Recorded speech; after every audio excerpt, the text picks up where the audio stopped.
So here's what's happening. It's not spinning, right? So the fan is not working. And there's the contactor that I replaced.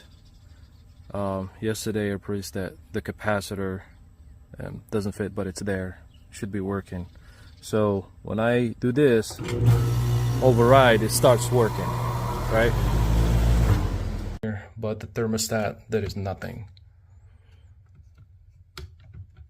Yeah, it's just blank, and it's connected to the downstairs. So usually, the power is on, and this light is usually green when it's working.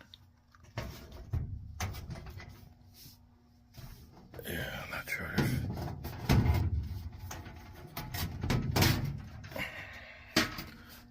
not sure if something is happening here.